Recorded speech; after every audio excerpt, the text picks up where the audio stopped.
Good afternoon. This is All India Radio and I am Valsa Williams with the Midday News.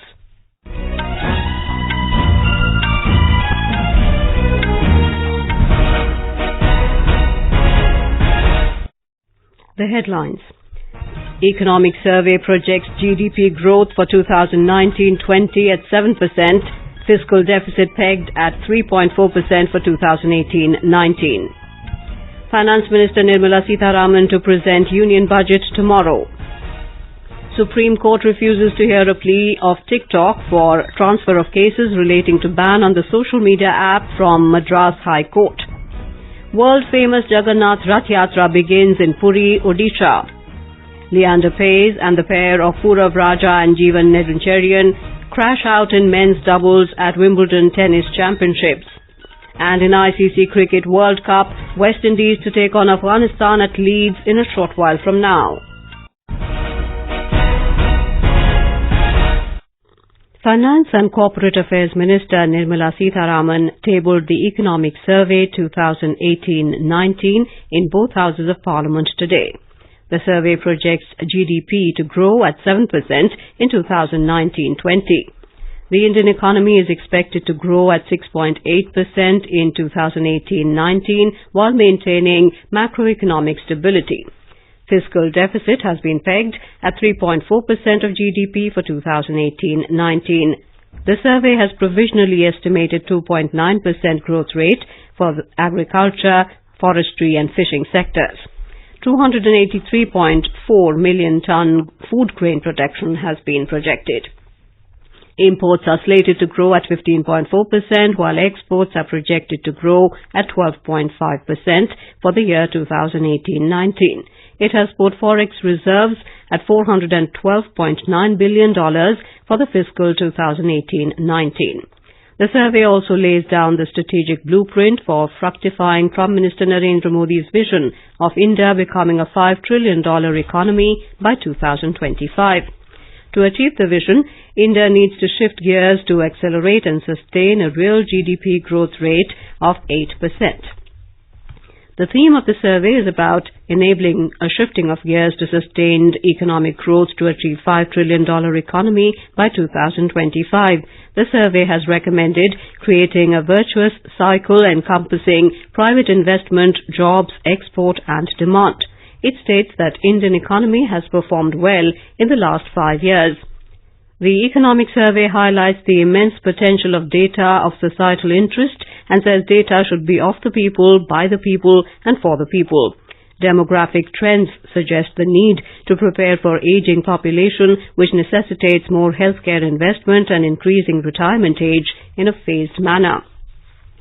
Chief Economic Advisor K.V. Subramanian said the theme of the economic survey is shifting gears to a virtuous cycle with the aim to accelerate and sustain a real GDP growth rate of 8% and thereby achieve the vision of a $5 trillion economy. There are three key elements that are critical for ensuring that policies really help in reaching the common person. First, a vision that has already been provided by the Honorable Prime Minister of a $5 trillion economy by 24-25. To achieve that vision, a strategic blueprint is necessary. That's the second element. And this year's economic survey, therefore, makes a concerted effort to try and provide that strategic blueprint for achieving the vision laid down by the Honorable Prime Minister. Ms. Sitharaman will present the Union Budget in the Lok Sabha tomorrow. This will be the first budget of the Narendra Modi government after assuming office for the second time. Ahead of the budget, we spoke to people from all walks of life on their expectations.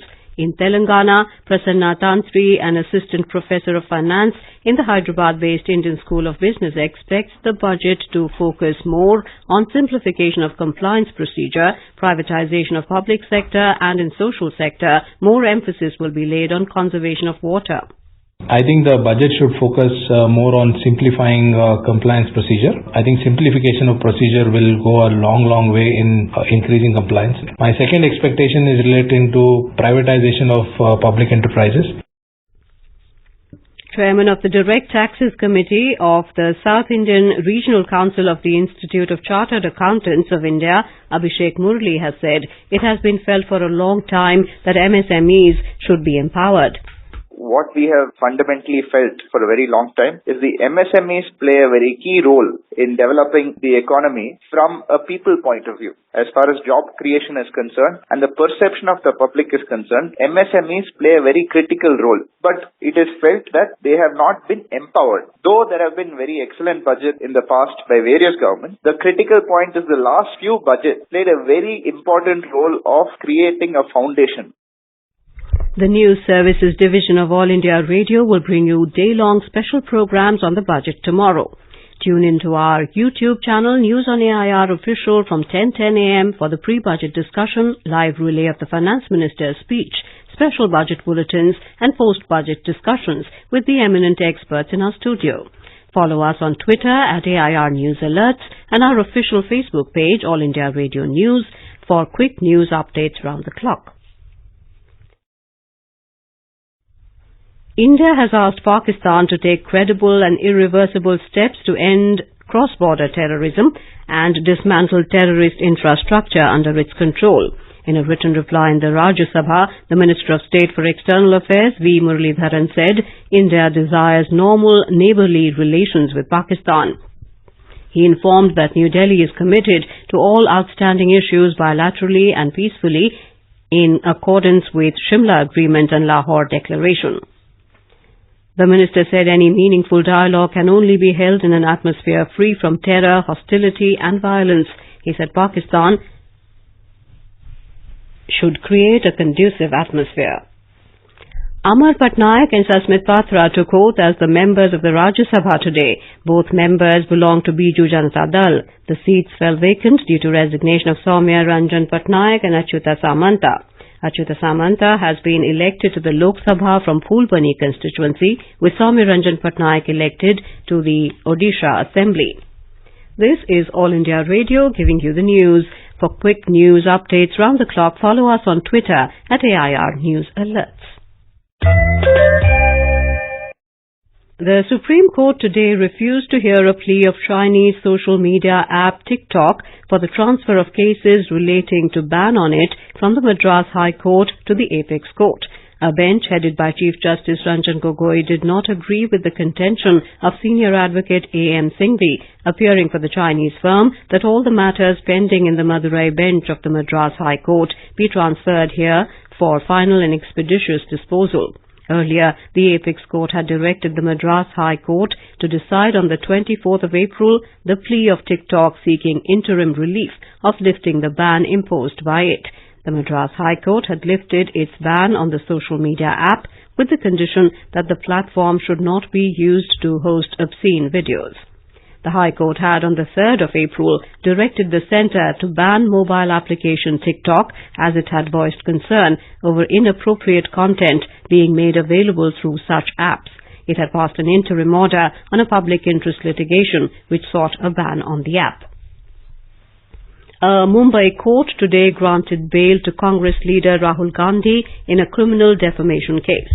An RSS activist had filed a defamation case against Mr. Gandhi for allegedly linking the murder of journalist Gauri Lankesh to the BJP RSS ideology.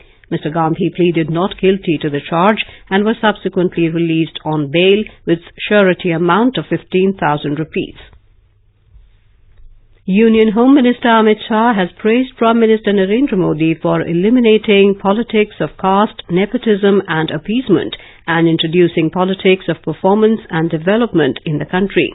Speaking after his felicitation by the party cadres in Ahmedabad last night, Mr. Shah said Congress and other parties have suffered division or split after every electoral defeat. He said that BJP is ideology-driven, where cadres wish to take the country to the top.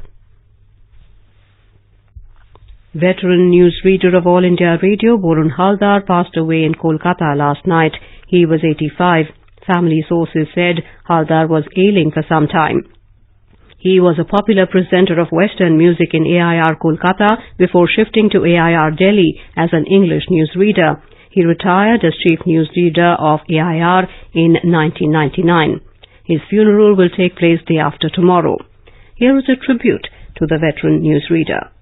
Legendary newsreader Borun Haldar was a household name with his familiar voice, delivering the news over the radio in the 80s and 90s. Synonymous with high standards of professionalism, dedication and passion for his work, he trained an entire generation of English newsreaders to meet not just the high parameters of work ethics, but also loyalty to the organization. He is fondly remembered by friends, colleagues and all those he trained for his professional competence and amicable nature. Borun Haldar's passing away can be termed as the end of an era. He will be missed by all who knew him. President Ramnath Kovind has expressed grief over the demise of Borun Haldar. In a tweet, Mr. Kovind said the veteran newsreader was a well-known voice from the golden age of radio and a familiar name for followers of All India Radio News Bulletins. The President extended his condolences to the family and millions of people who listened to the newsreader with rapt attention. The world-famous Jagannath Rath Yatra began at Puri in Odisha today. Lakhs of people are gathering in Puri to witness Lord Jagannath, Lord Balabhadra and Devi Subhadra riding 3 giant wooden chariots as they travel to Gundicha temple. Jagannath Rath Yatra, also called Chariot Festival, marks the annual journey of the 3 deities from the 12th century Jagannath temple to the temple of Devi Gundicha. More from our correspondent. At this moment, ceremonial rituals are going on inside the temple. After some time, servitors will bring the idol of the lords out of the temple in a procession and place them in the decorated chariots. In the afternoon, 3 chariots will be pulled to Gundicha temple where deities enjoy 9-day stay. On the other hand, several thousands of people have started thronging the pilgrim town of Puri. The state administration has made elaborate arrangements for smooth and peaceful conduct of the festival. Tapan Maharana, AR News, Kotak. The President, Vice President and Prime Minister have greeted the people on the occasion. Hajj 2019's first flight from India reached Medina today, carrying 419 pilgrims from Delhi. 2 lakh Indians are expected to perform Hajj this year. 9 other flights are expected during the course of the day from India, carrying 2,300 pilgrims. More from our West Asia correspondent.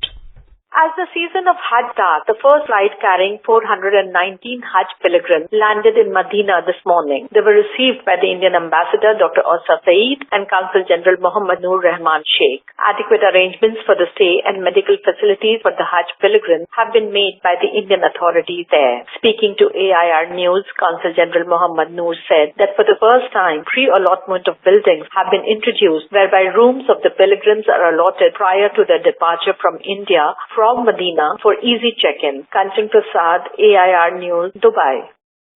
In Wimbledon tennis, Leander Paes and the pair of Purav and Jeevan Nedunchezhiyan have crashed out in the first round of men's doubles.